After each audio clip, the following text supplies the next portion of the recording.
Islam Cikini ya. Siap. Assalamualaikum warahmatullahi wabarakatuh.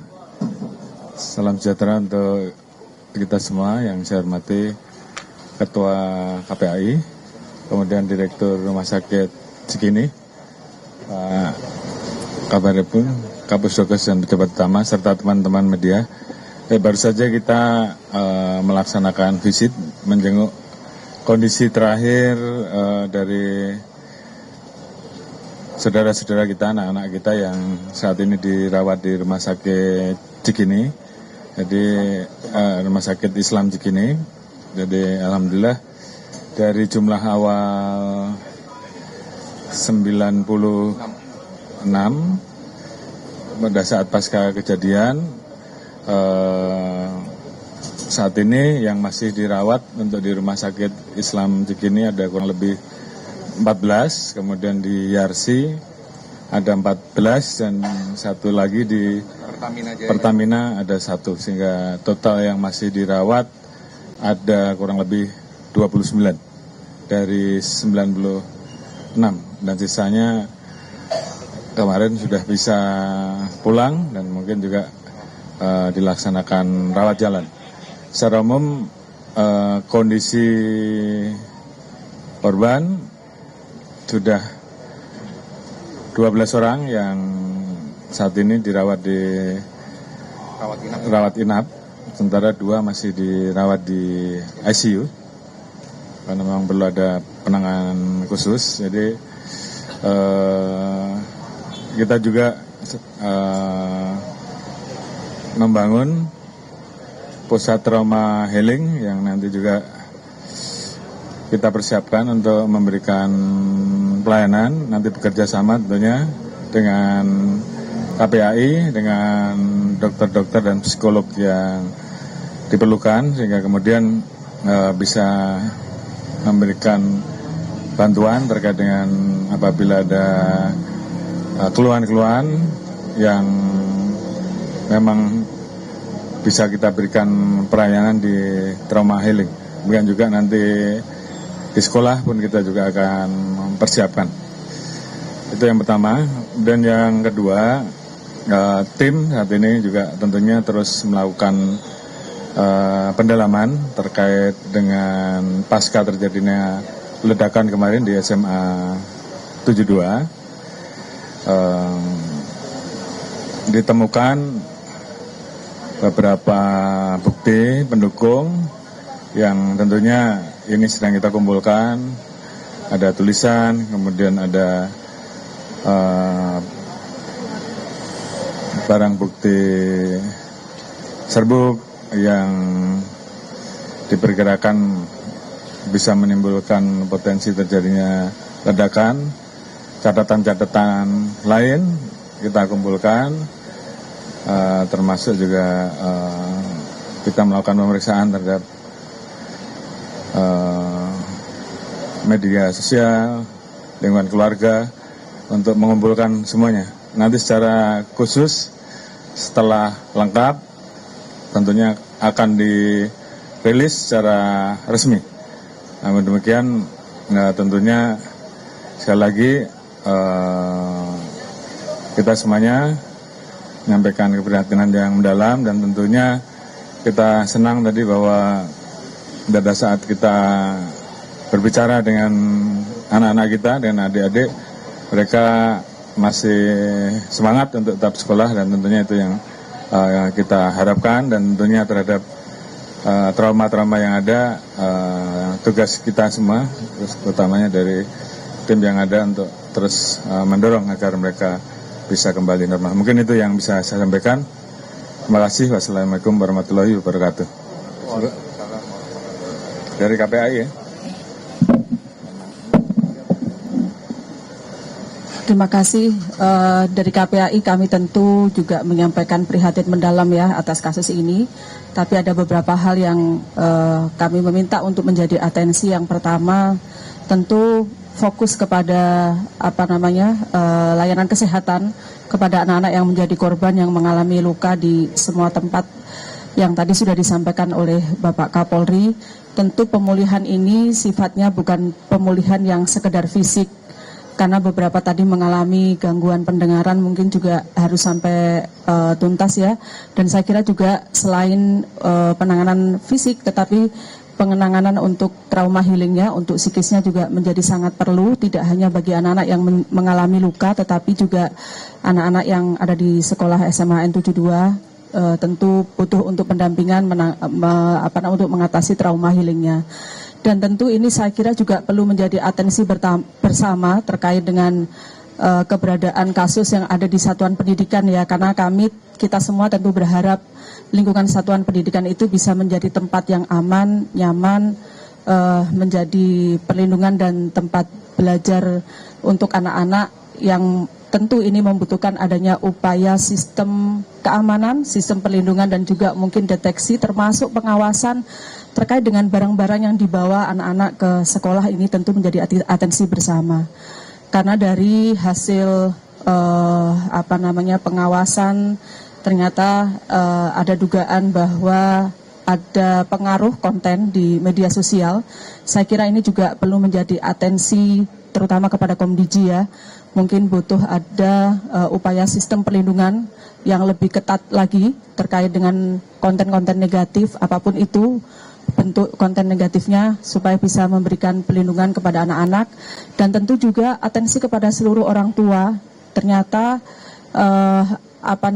upaya pengawasan kepada anak juga tidak boleh hanya terkait dengan aktivitas di dunia nyatanya, tetapi juga aktivitas anak-anak saat berada atau sedang berada di dunia maya atau di dunia cyber. Saya kira mungkin itu. Terima kasih.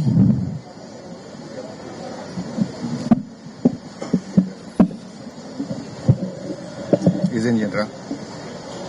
Bismillahirrahmanirrahim. Assalamualaikum warahmatullahi wabarakatuh. Saya Direktur Rumah Sakit Islam Jakarta Cempaka Putih akan menyampaikan sedikit mengenai penanganan medis, karena Rumah Sakit Islam Cempaka Putih satu dari 3 sebagai tempat trauma dan rujukan. Kami pertama menyampaikan apresiasi yang tinggi kepada pihak suku dinas kesehatan dan ambulans karena penanganan prahospital yang cepat sehingga memungkinkan evakuasi dengan cepat ke tempat kami. Sampai saat ini, tadi jam 9, IGD kami sudah kembali clear, Pak Jenderal dan Ibu dan teman-teman, karena tidak ada lagi pasien di IGD yang merupakan pasien korban dari SMA 72. Saat ini pasien yang sudah pulang ada 29, dan saat ini yang diranap tadi ada 14 orang, dan alhamdulillah hari ini, pagi ini divisit oleh Bapak Jenderal dan teman-teman untuk melihat. Seperti yang dikatakan dari representatif dari KPAI, kami merasa bahwa pemulihan itu secara jasmani akan terjadi dengan cepat karena karakter anak-anak masih muda, kecuali pada bagian pendengaran yang sekitar 2/3 mengalami gangguan pada pendengaran. Namun tentu pemulihan setelah jasmaninya kembali normal merupakan tugas besar kita bersama, yaitu konseling psikologik dan lebih penting lagi bagaimana pencegahan agar hal ini tidak terjadi kembali. Saya dan seluruh 1050 karyawan Rumah Sakit Islam Cempaka Putih yang telah menjadi bahagian selama 24 jam sejak kemarin mengucapkan terima kasih juga kepada publik dan rekan-rekan media yang telah membolehkan kami untuk bekerja secara fokus dan juga perlindungan dari teman-teman kepolisian. Kami berharap kerjasama yang telah terjalin baik ini bisa terus dikembangkan lebih baik lagi, dan kami mengucapkan mohon maaf kepada teman-teman media apabila ada kekurangan dalam penyambutan kami, karena kemarin kami agak fokus terhadap penanganan korban pada waktu terjadi emergensi. Terima kasih. Assalamualaikum warahmatullahi wabarakatuh.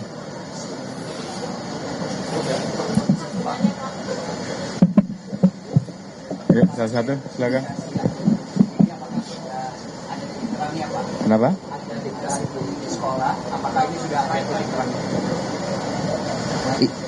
Cek, Pak, izin untuk terkait info dugaan adanya bullying di sekolah ini, apakah sudah ada titik terang dari penyelidikan, Pak? Terima kasih. Ya, itu salah satu yang kita kumpulkan juga terkait dengan bagian dari upaya kita untuk mengungkap motif. Artinya informasi-informasi yang terkait yang bisa mendukung proses kita untuk mendapatkan gambaran motif, tentunya kita kumpulkan. Namun sekali lagi secara lengkap, secara resmi nanti akan kita rilis ya, karena kita sekarang sedang dalam tahap mengumpulkan semua informasi yang ada, dan mudah-mudahan kita bisa segera rilis dalam waktu yang tidak terlalu lama. Saya kira itu.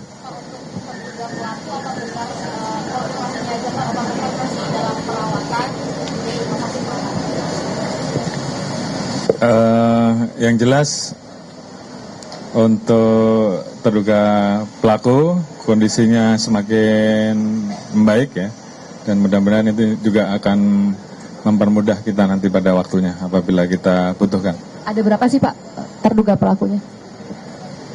Saat ini masih satu yang kita dapati, namun kita tidak berhenti sampai di situ. Kita terus melakukan penyisiran. Apakah ada pihak-pihak lain, dan saat ini tim sedang bekerja. Jadi untuk jumlah resminya berapa tentunya saat ini kami terus sedang melakukan pendalaman. Pak,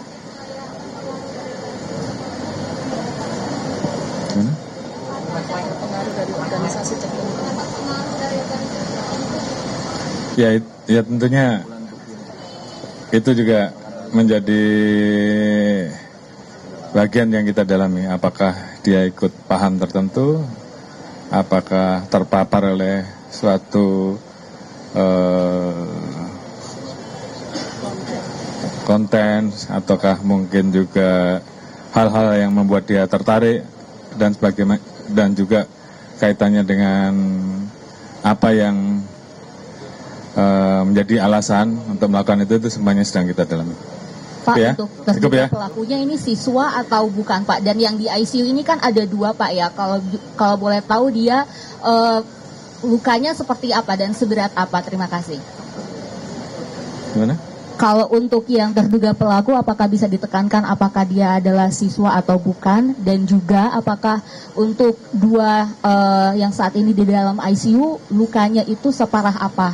Boleh konfirmasinya? Terima kasih.